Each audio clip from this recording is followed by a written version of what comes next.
Estados Unidos volvió a vetar un proyecto de cese el fuego humanitario en Gaza en el Consejo de Seguridad de Naciones Unidas en medio de la guerra entre Israel y Hamás. Esto se produce en momentos en que las tropas israelíes se preparan para una ofensiva en la ciudad de Rafah.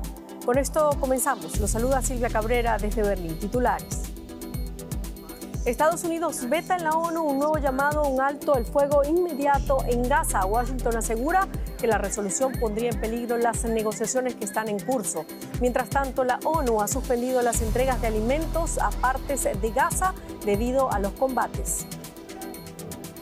La Agencia de la ONU para la Infancia, UNICEF, afirma que miles de niños en Gaza están en riesgo de malnutrición aguda. La situación es especialmente grave en el norte, donde la sufren 1 de cada 6 bebés. Más de 40 agencias antidrogas del mundo se reúnen en Bolivia en el programa de cooperación América Latina, Caribe y la Unión Europea en políticas sobre drogas, bajo el lema hacia políticas de drogas más humanas y eficaces. 2 días de deliberaciones hacia una estrategia común antinarcóticos.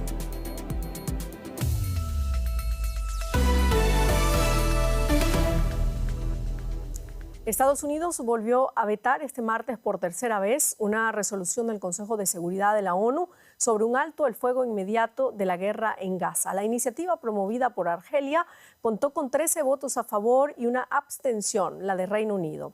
La representante de Estados Unidos defendió la posición de su país, argumentando que un voto a favor hubiese sido irresponsable, ya que pondría en peligro las negociaciones en curso.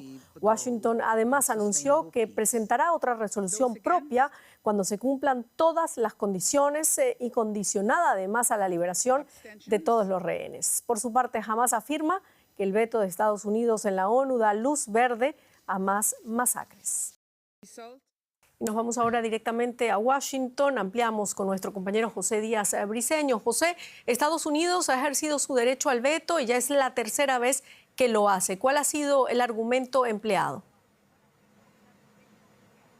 Sin duda, el aislamiento de Estados Unidos en el Consejo de Seguridad de Naciones Unidas es cada vez más evidente, como quedó de manifiesto en la votación del día de hoy. Y claramente la embajadora de Estados Unidos ante Naciones Unidas, Laura Greenfield Thomas, aseguró justamente que ponía en peligro esta presentación de una resolución por parte de Argelia. Las negociaciones directas están ocurriendo entre Qatar, Egipto, el propio Israel, Estados Unidos, para llegar justamente a un cese al fuego de 6 semanas y poder lograr la liberación de los rehenes. Y sin embargo, distintas potencias como China, Francia y otros países como Japón, pues lamentaron el que no se haya llegado justamente a adoptarse esta resolución que para muchos es de carácter urgente. La posición estadounidense fue calificada por Rusia como básicamente de sabotear un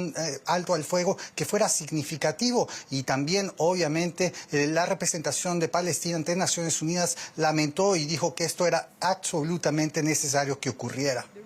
Bueno, Estados Unidos dice que está preparando una resolución, ha utilizado la expresión alto el fuego. ¿Significa esto un giro en su posición con Israel y el conflicto en Gaza? La administración Biden está enfrentando tanto presiones externas como presiones internas para dar un giro en su posición hacia el gobierno del primer ministro Netanyahu y la forma que enfrenta la situación en Gaza. Y es por eso de esta presentación, de la preparación de una resolución por parte de Estados Unidos, donde ya se menciona específicamente la palabra cese al fuego, y también, a pesar de que lo menciona que es temporal, esto podría llevar a una presión ya más pública por parte de Estados Unidos.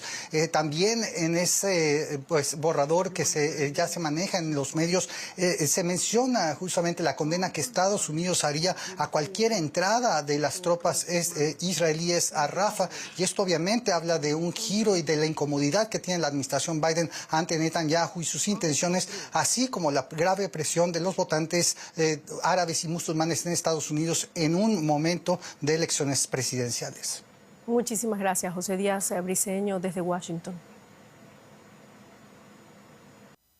Bueno, y mientras tanto, la ONU ha anunciado la suspensión de las entregas de alimentos a partes de Gaza debido a los combates. UNICEF afirma que miles de niños en Gaza están en riesgo de malnutrición aguda. La situación es especialmente grave en el norte, donde la sufren 1 de cada 6 bebés. El norte del territorio palestino lleva semanas desprovisto de ayuda y ahora el organismo advierte de que con la falta de alimentos, agua y servicios médicos, la situación no hará más que empeorar. Sacuden sus cuencos y ollas en un intento por lograr algo que llevarse a la boca, ellos y sus familias. Muchos de estos niños sobreviven con una comida y menos de 1 litro de agua al día. Antes comíamos pollo, arroz y muchos platos sabrosos. Ahora sobrevivimos con comida enlatada. Esta mujer está preocupada por su hijo de 2 años. Pesa la mitad de lo que debería. Tras medirle el brazo, los médicos aseguran que sufre desnutrición aguda. Antes de la guerra podía conseguir su medicación. Ahora no encuentro muchas de las cosas que necesita. Las agencias de la ONU advierten de que 10.000 niños menores de 5 años podrían verse afectados por la misma enfermedad si no reciben ayuda humanitaria.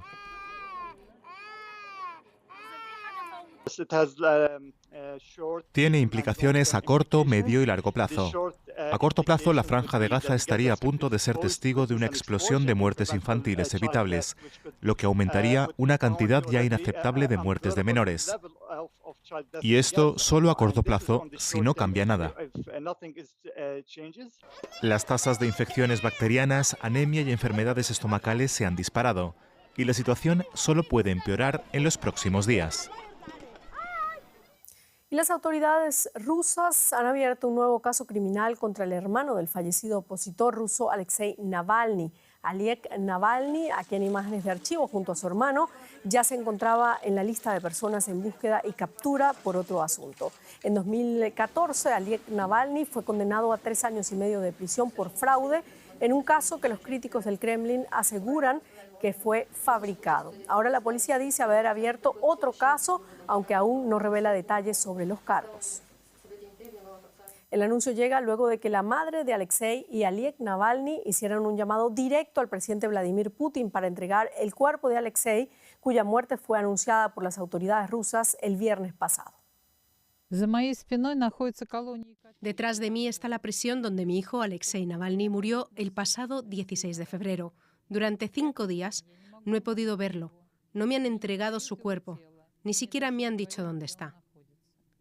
Se lo pido a usted, Vladimir Putin, porque la solución de esta situación depende exclusivamente de usted. Déjeme ver por fin a mi hijo. Le pido que el cuerpo de Alexei sea entregado inmediatamente para que pueda enterrarlo adecuadamente. Y Rusia ha prohibido la estación Radio Europa Libre, financiada por Estados Unidos, a la vez que la ha calificado de organización indeseable. La medida pone al personal de Radio Europa Libre y sus colaboradores en mayor riesgo de ser perseguidos. Una de sus editoras, Alsu Kumarsheva, ya se encuentra en prisión a la espera de juicio por presuntamente difundir falsa información. Radio Europa Libre es solo uno de los medios más recientes en recibir esta calificación. El Kremlin ha incrementado su uso para reprimir toda disidencia desde el inicio de la invasión de Ucrania. También a este canal DW le fue prohibido a comienzos del 2022 reportar desde Rusia, luego de ser calificado también como una organización indeseable. Y después de más de una década de batalla legal en Reino Unido, el fundador de Wikileaks, Julian Assange, se enfrenta a la que podría ser su última oportunidad para frenar su extradición a Estados Unidos. Las autoridades estadounidenses quieren juzgarlo por espionaje. Una multitud de simpatizantes de Assange se ha concentrado ante el Tribunal Superior de Londres para protestar por su liberación. Temen que si el proceso fracasa, Assange pueda embarcar inmediatamente en un avión con destino a Estados Unidos. Su esposa y su defensa temen que podía no sobrevivir a una extradición. A las puertas del Tribunal Superior de Justicia de Londres, la esposa de Julian Assange envía un mensaje a sus simpatizantes. No sabemos qué ocurrirá. Pero ustedes están aquí porque el mundo está mirando. La audiencia de 2 días podría ser la última batalla de Assange ante la justicia británica. Pero él no asistió por motivos de salud, según sus abogados. Assange, de 52 años, lleva luchando más de una década para evitar ser extraditado a Estados Unidos, donde podría enfrentarse a cadena perpetua si es condenado por espionaje. Estados Unidos reclama al australiano desde 2010, cuando publicó en su portal Wikileaks información clasificada del ejército estadounidense filtrada por un analista de inteligencia. La filtración incluía documentos y videos de las guerras de Afganistán e Irak. Algunas de las brutales imágenes parecían implicar a las tropas en crímenes de guerra. Los partidarios de Assange temen por su vida si fracasa su recurso.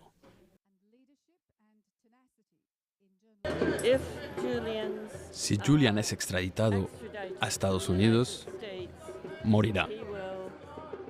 No va a tener un juicio justo. Muchos de sus seguidores creen que es perseguido por desvelar grandes crímenes cometidos por autoridades y el ejército. Julian Assange es alguien que dice la verdad, no un criminal. No debería pasar ni un solo segundo en prisión. Los activistas que exigen su liberación creen que el caso podría ser síntoma de una amenaza mayor. Sería el primer editor juzgado con la ley de espionaje de esta manera. Hemos visto cómo se utiliza esa ley contra denunciantes, pero nunca contra editores, y por eso es tan peligrosa. Aún se desconoce cuándo habrá un veredicto. Muchos temen ya los posibles efectos para el derecho a la libertad de información en todo el mundo. Si todo lo demás falla, el Tribunal Europeo de Derechos Humanos podría ser su última baza.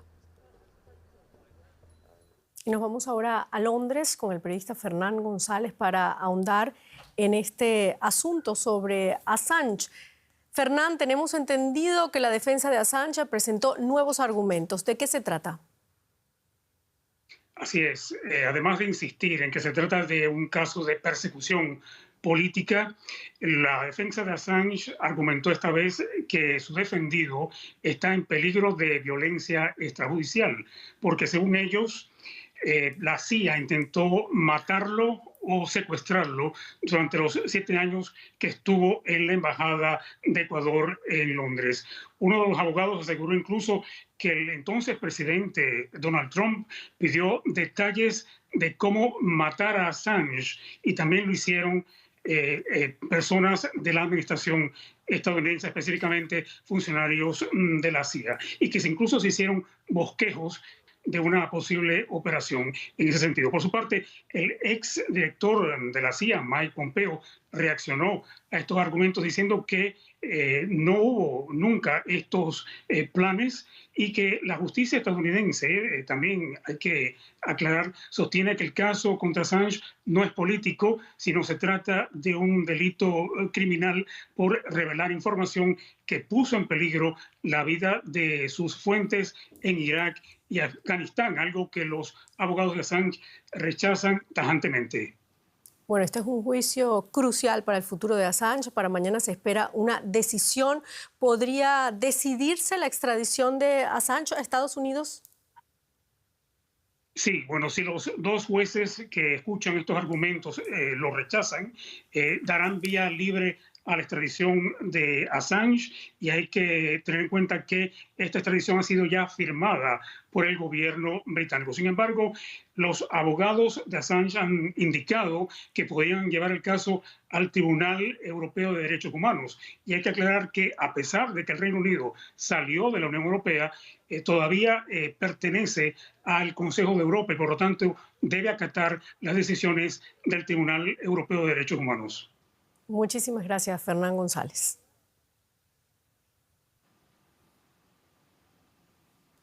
Y nos vamos ahora a América Latina en la economía. Rosa Casals. ¿Qué tal, Silvia? Y empezamos en Argentina.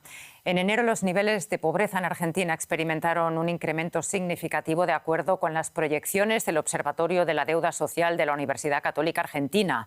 Según sus estimaciones, la pobreza trepó durante el mes de enero al 57%, lo que representa a 27 millones de personas.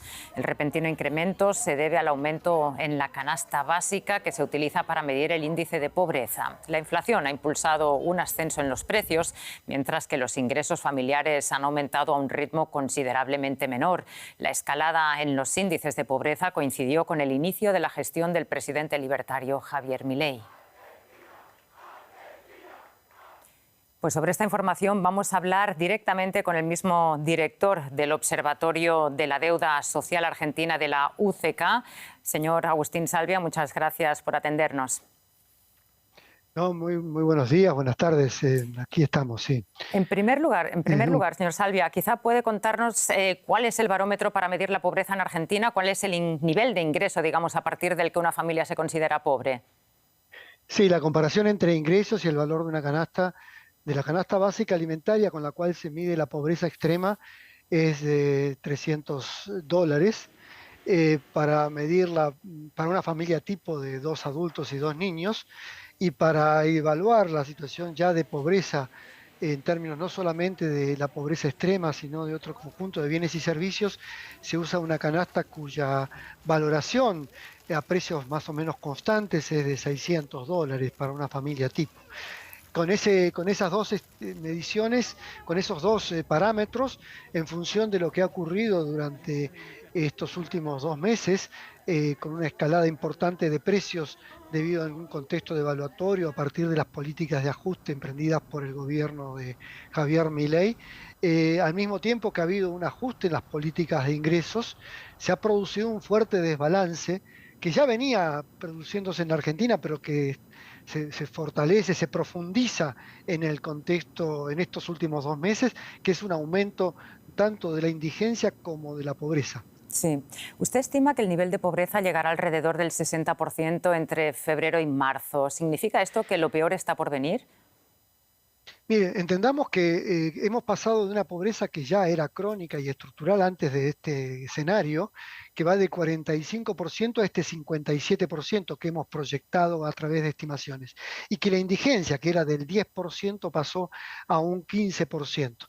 Esto incluso durante enero mucho menos, impactó mucho más en diciembre que en enero debido a los programas sociales que llevó adelante el gobierno de Milei.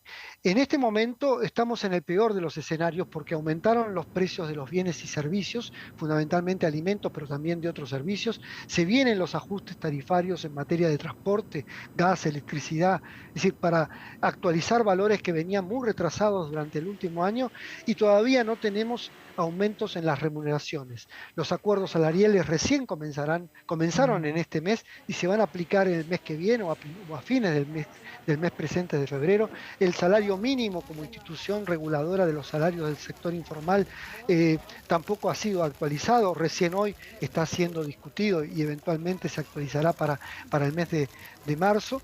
Entonces, estamos en el escenario en donde va a haber medidas compensatorias en materia de ingresos y la inflación continuará, o como ha continuado, continuará en febrero, aunque con menor nivel que el que tuvimos en diciembre y enero. Es decir, en febrero se mantiene ese nivel inflacionario y eso va a producir que eventualmente haya un equilibrio entre este 55 y 60% de pobreza en la Argentina, como por ahora el peor escenario al que podemos experimentar o sufrir. Señor Agustín Salvia, muchísimas gracias por estas informaciones, por su tiempo. Un saludo. No, un saludo, un abrazo grande. Vamos a otro asunto. La petrolera estatal Petroperú enfrenta graves problemas económicos, así lo afirmó este martes el ministro de Energía y Minas de Perú, Rómulo Mucho.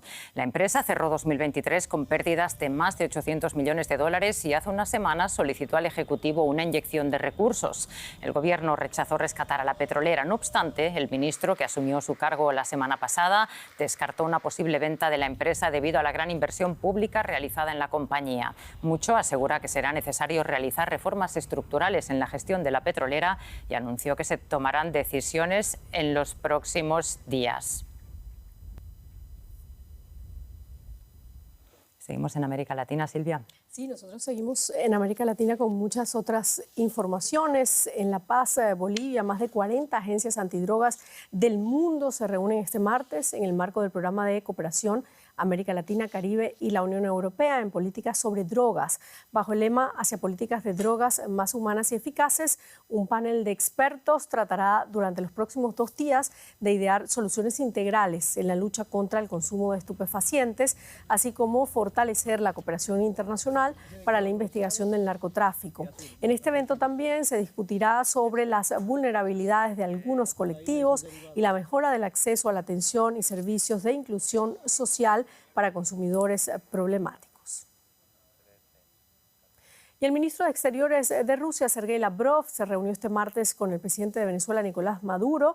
Venezuela y Rusia son 2 estrechos aliados con importantes lazos comerciales. En 2023, Caracas y Moscú establecieron mecanismos financieros para protegerse de las sanciones occidentales y renunciar al dólar como moneda de pago para sus crecientes intercambios comerciales. Venezuela es una de las 3 paradas de la gira de Lavrov en América Latina. La primera fue Cuba y cerrará su visita en Brasil. El caso del célebre poeta chileno Pablo Neruda y la controversia en torno a la causa de su muerte han resurgido tras la decisión de un tribunal chileno este martes de reabrir la investigación. Neruda falleció 12 días después del golpe de Estado liderado por Augusto Pinochet en septiembre de 1973. Oficialmente, debido a un cáncer de próstata. No obstante, persisten sospechas de que pudo haber sido envenenado por el régimen dictatorial. Aunque la investigación había finalizado el año anterior sin resultados concluyentes, la familia del laureado con el Premio Nobel de Literatura ha logrado apelar esta decisión, reavivando el caso. Vamos con un resumen de otras noticias importantes del día. El ministro de Defensa alemán, Boris Pistorius, dice que la misión militar europea en el Mar Rojo contra los ataques hutíes demuestra el compromiso occidental para proteger la libertad y la seguridad de navegación. Pistorius hizo estas declaraciones durante una visita a la fragata Hessen, que ya está de camino al Mar Rojo y tiene previsto participar en la misión. El buque militar alemán todavía tiene que recibir la aprobación del Parlamento a finales de esta semana. Agricultores y ganaderos polacos protestaron este martes contra las importaciones procedentes de fuera de la Unión Europea. Bloquearon carreteras y vías férreas. Uno de los bloqueos acabó con el vertido de grano ucraniano que iba transportado en un tren. Piden a su gobierno el freno de productos agropecuarios ucranianos y la retirada de Polonia del llamado Pacto Verde Europeo, que busca reducir el uso de pesticidas y las emisiones de CO2. Andreas Brehme, el autor del gol que dio la victoria a Alemania frente a Argentina en la final de la Copa del Mundo en Italia en 1990, ha muerto a los 63 años. El antiguo internacional alemán y jugador del Kaiserslautern y del Real Zaragoza falleció lamentablemente de un infarto. Y forma parte de la realeza hollywoodense con una filmografía que abarca ya más de 5 décadas y más de 40 largometrajes. Ya sabe de qué hablamos, de Martin Scorsese, que hoy recibió el Oso de Oro honorífico de la Berlinale por su prolífica carrera en el mundo del cine. Repasamos ahora algunos de los hitos del cineasta neoyorquino. En Asesinos de la Luna, el último film de Martin Scorsese, Robert De Niro y Leonardo DiCaprio salen a matar a miembros acomodados de la tribu nativa americana de los Osage. Es una historia real con el sello Scorsese, una muestra de la humanidad más oscura y violenta, en la que sin embargo siempre hay lugar para la redención.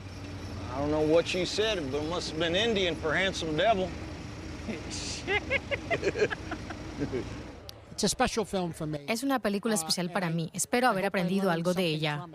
La cinta consiguió 10 nominaciones a los Oscar, incluida la de Mejor Director, lo que convierte a Scorsese en el cineasta vivo con más nominaciones de la historia, superando en una a Steven Spielberg.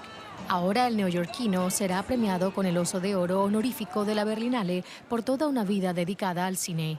La carrera del célebre director arrancó en 1973 con Robert De Niro y Calles Peligrosas, una película sobre la mafia que convirtió a Scorsese en un agudo retratista de los bajos fondos de su Nueva York natal. La memorable interpretación de De Niro marcó el inicio de una colaboración que duró décadas. You talking to me? You talking to me? En Taxi Driver, el dúo narró la extraña obsesión de un veterano de la guerra de Vietnam en las sórdidas calles de Nueva York.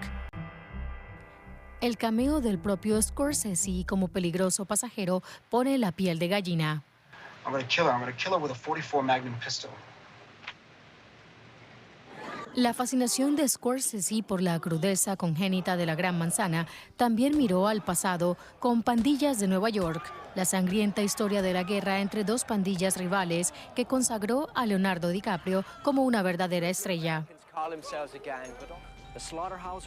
And the Broadway Twister. Since when do you care about the scandal rags, huh? Every time there's a picture of you with another woman, it's like... Más tarde, Scorsese sacó a relucir la faceta más excéntrica de DiCaprio en El Aviador, el biopic sobre el cineasta Howard Hughes.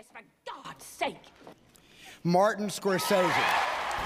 En 2007, Scorsese logró su primera estatuilla de la Academia como mejor director por Los Infiltrados. Quizá no será la última. A sus 81 años, el cineasta dice que no se imagina el resto de su vida sin hacer películas. Entre tanto, la Berlinale le rinde homenaje por la casi treintena de films que llevan su firma. Y nos vamos ahora directamente a la Berlinale. Mariluz Moraleda, allí frente a la alfombra roja. Mariluz, Oso de Oro a Martin Scorsese. ¿Qué ha dicho en la rueda de prensa este destacadísimo director? Buenas noches, Silvia. Pues ha sido una rueda de prensa con el sentido del humor y infinidad de anécdotas que caracterizan a este gran cineasta de 81 años. Pero no solo viene a recoger el Oso de Oro honorífico, también viene a presentar un documental que produce sobre dos directores británicos que descubrió en su infancia. El festival ha querido destacar su labor también para querer siempre preservar copias de películas antiguas a través de su fundación.